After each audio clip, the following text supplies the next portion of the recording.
Hello दोस्तों, कैसे हो आप सभी। मैं हूं आपका दोस्त प्रदीप एंड स्वागत करता हूं प्रदीप गिरी एकेडमी इस यूट्यूब चैनल पे। गाइज, अगर मान लो आपके पास एक दिन बचा हुआ है और एक दिन में ही आपको मैकेनिक्स निकालना है, तो आपकी प्लानिंग किस वाइज होना चाहिए, किस टॉपिक्स पे आपको ज्यादा फोकस करना चाहिए और क्या क्या करना चाहिए, वो सभी चीजें इस वीडियो के अंदर मैं बताने वाला हूं। एंड गाइज, कमेंट में एक चीज जरूर मुझे लिख के बताओ कि इस सब्जेक्ट के अलावा कौन सा और बैकलॉग आपका है जिससे मैं आपकी और हेल्प कर पाऊं।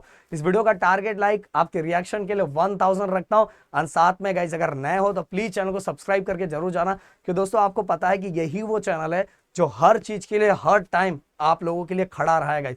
कोई भी सब्जेक्ट लो, हर सब्जेक्ट मैंने अपने यूट्यूब चैनल पे डाले हैं और हर तरह से आप लोगों की हेल्प करवाई है गाइज। तो अब बारी आपकी है। हर बच्चा चैनल को सब्सक्राइब करके जरूर जाएगा एज अ गुरु दक्षिणा के तौर पे कि आज सर को अपन चैनल सब्सक्राइब करके जरूर जाएंगे। तो भाई सब्सक्राइब करके जरूर जाना। अब चलो बात करते हैं मैकेनिक्स। देखो गाइस, अगर आप बहुत जगह पे सुनोगे कि मैकेनिक्स के ओनली पीवाईक्यू कर लो तो क्लियर हो जाएगा, बट गाइस मैं थोड़ा अलग मानता हूं। मैं ऐसा बोलना चाहूंगा कि अगर ओनली पीवाईक्यू मैकेनिक्स के करके जाओगे तो फंस जाओगे। ये हाँ, फिजिक्स के लिए सही है, ये केमिस्ट्री के लिए सही है, ये मैथ के लिए सही है, बट मैकेनिक्स के लिए कुछ हद तक ये चीजें काम नहीं कर पाती। अगर मैकेनिक्स के सब्जेक्ट को आपको निकालना है और बहुत कम टाइम में निकालना है गाइज, तो आपका फोकस ना क्या होना चाहिए। सबसे पहले जो जो टॉपिक्स हमारे एग्जाम से बहुत बार बार रिपीट हो रहे हैं, उनके कॉन्सेप्ट को देखना ही है।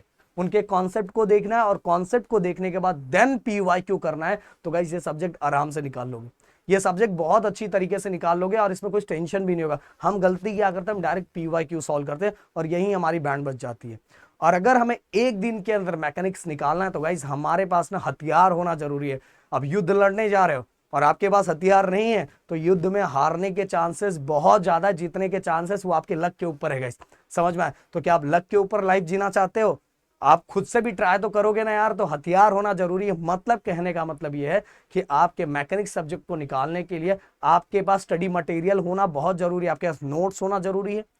आपके आपकी यूनिवर्सिटी वाइज आपके 2019 पैटर्न के अकॉर्डिंग आपके पास नोट्स होना जरूरी है, वीडियो लेक्चर होना जरूरी है। ये सभी चीजें रहेगी तो आपको जब बताया जाएगा कि ये टॉपिक करो तो वो टॉपिक फटाफट फटाफट कर लोगे और उन पीवाईक्यू की भी फटाफट प्रैक्टिस कर लोगे, जिससे चीजें आसान हो जाएगी।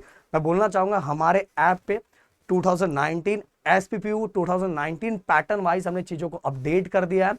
आप चाहो तो ऐप पे तुरंत विजिट करो, विजिट करके कोर्सेज को परचेस करके अपनी चीजों को फटाफट फटाफट कंप्लीट कर सकते हो गाइस। मैं नहीं चाहता कि आगे आने वाले टाइम में आप इसका फिर से फॉर्म भरो गाइस। ये टेंशन बिल्कुल खत्म करो, ये बोझ जो है इसको हल्का करो। और हमने बहुत अच्छी तरीके से 2019 पैटर्न को अपडेट किया हुआ अपने जो ऐप पे, तो ऐप पे विजिट कर सकते हो गाइस। अगर उससे कोर्सेज से रिलेटेड कुछ डाउट है तो डिस्क्रिप्शन में नंबर दिया हुआ है, ऐप का लिंक दिया हुआ है, उस पर लिंक ओपन करके आप देख सकते हो या कॉल कर सकते हो, कॉल करके पूछ सकते हो टीम से। बट गाइस, ये जो लास्ट टाइम है इसको लास्ट समझो और आज के आज खत्म करो। और हमारे यूट्यूब चैनल पे हमने कंटेंट डाल के रहेगा, बट वहां फर्क ये है कि वहां हमने सभी यूनिवर्सिटीज को देख के चीजों को बनाते हैं और साथ में मतलब आपको खुद एनालाइज करना पड़ेगा, थोड़ी चीजों को एक्स्ट्रा प्रैक्टिस करना पड़ेगा। बट ऐप पे क्या है कि आपका परफेक्ट आपकी यूनिवर्सिटी वाइज चीजें दी हुई है, आपके अकॉर्डिंग आपका नोट्स दिया हुआ, आपके अकॉर्डिंग आपका वीडियो लेक्चर है, जिससे चीजें आपके लिए बहुत ज्यादा आसान हो जाएगी। तो आप अगर करना चाहो तो उसे विजिट कर सकते हो। अब अगर मैं इक्विलिब्रियम की बात करूं तो इक्विलिब्रियम के अंदर गाइस देखो, मैंने बोला कि ये जो यूनिट्स है ये यूनिट्स के लिए आपको पहले एंड दूसरे के लिए का कुछ जो बेसिक है वो बेसिक आना चाहिए। पर बहुत सारे बच्चों को हो सकता है उसका बेसिक कुछ नहीं पता होगा, तो मैं चाहूंगा अपने ऐप पे ना हमने उसका बेसिक बताया और फिर ये चीजें स्टार्ट की है। हर चीजों में जिससे रिलेटेड जो बेसिक लग रहा है वो बेसिक बताया है, जिससे बच्चे कंफ्यूज ना, क्योंकि हमारा तरीका हमेशा रहता है कि जब हम पढ़ाते हैं तो हम बेसिक पहले बच्चों को क्लियर करते हैं। हम ये नहीं देखते यार बच्चों को ये आता ही होगा, हम उनके बेसिक को क्लियर करते हैं और बेसिक को क्लियर करके तो हम बताते हैं। सो गाइस, इसके अंदर और जनरली आपको ये तो पता रहना चाहिए कि फोर्सेस का जब डायरेक्शन जो ऊपर साइड रहेगा तो क्या रहेगा, नीचे साइड रहेगा तो left hand side, right hand side, and angles, ये सभी चीजें कुछ बेसिक चीजें जो आपको पता रहना चाहिए। इसके अंदर गाइस जो मोस्ट इंपॉर्टेंट है वो मैं आपको बताना चाहूंगा, reaction. Okay, types of supports and reaction, ये वाली चीजें गाइस आपको बहुत अच्छे से करके जाना है।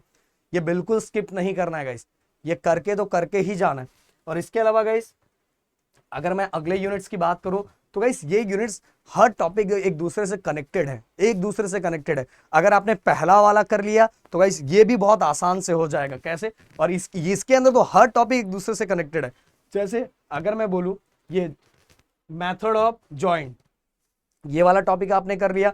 तो गाइस ये वाला मेथड ऑफ सेक्शन, ये वाला टॉपिक आप आराम से कर लोगे, आपको टाइम भी नहीं लगेगा, मैं बोल रहा हूँ कुछ भी टाइम नहीं लगेगा, और आराम से बोले अरे सर इतने आसानी तरीके से हो गया, इतना मजे, मैं तो सोचता था इतना डिफिकल्ट है। नहीं भाई, आज अलग ही एनर्जी होती है एग्जाम के लिए, जब टाइम बहुत कम रहता है ना, अलग ही एनर्जी होती है। बस आपको पता रहना चाहिए कि आप क्या कर सकते हैं।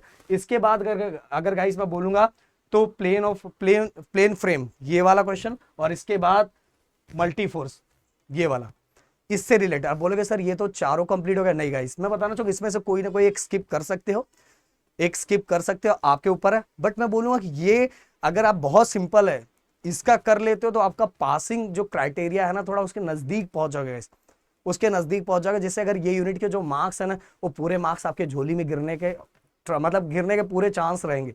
इसलिए बोलूंगा क्योंकि ये सब एक दूसरे से कनेक्टेड है, तो आपको करना चाहिए। इसके बाद और अगर आपकी चॉइस है तो आप उसमें एक स्किप कर सकते हो। अब गाइस इसके अंदर ये काइनेमेटिक और काइनेटिक, मैं बोल रहा हूं दोनों में, दोनों के, हाँ दोनों में जमीन और आसमान का फर्क है। बट अगर आपने काइनेमेटिक्स और काइनेमेटिक्स कर लिया तो काइनेटिक्स आपके लिए बहुत ज्यादा आसान है, बहुत ज्यादा आसान है। मैं आप सभी को बोलूंगा कि पहले काइनेटिक्स करो, पहले काइनेटिक्स करो, देन इसके बाद अगर आपसे हो पा रहा है देन। और काइनेटिक्स के अंदर guys work power energy impact वाला क्वेश्चन, ओके ये वाला, ओके। और कभी कभार हाँ ये इंपैक्ट और वर्क पावर एनर्जी, इसके क्वेश्चंस आप छोड़ के बिल्कुल मत जाना, बिल्कुल भूल के ही मत जाना। तो पहले आपको बोलूंगा मैं काइनेमेटिक्स से पहले काइनेटिक्स करो, काइनेटिक्स अगर हो जाता है देन काइनेमेटिक्स करो। और काइनेमेटिक्स मैं बोल रहा हूँ कि अगर जाओगे सिस्टमैटिक वे में, हमारे ऐप पे हमने सब कुछ लगा के रखा है। आप जो नहीं हो पा रहा है, जो आप स्किप करके जाना चाहते हैं, उसके कम से कम नोट्स फटाफट फटाफट देख लो, थोड़ी बहुत चीजें आपको समझ में आएगी, थोड़ी बहुत चीजें उससे रिलेटेड लिख दोगे तो भाई कुछ कभी कभार कुछ ना कुछ अच्छा हो जाता है। तो एक दिन में तैयारी करने के लिए आपको तीन तीन क्या करना पड़ेगा, तीन सेक्शन बनाना पड़ेगा। एक सेक्शन में ये होगा कि सबसे ज्यादा क्वेश्चन कौन सा पूछा जा रहा है, फिर मॉडरेट लेवल पे कौन सा पूछा जा रहा है, सबसे कम कौन सा पूछा जा रहा है। तो जो सबसे ज्यादा पूछा जा रहा है मॉडरेट लेवल का, सबसे पहले वो दोनों करना है। तो मैंने इसके अंदर बताया भी कि आपको किस वाइज जाना है, और इस वाइज जाके आप एक दिन में अपने सब्जेक्ट को क्लियर कर सकते हो गाइस, बहुत अच्छी तरीके से।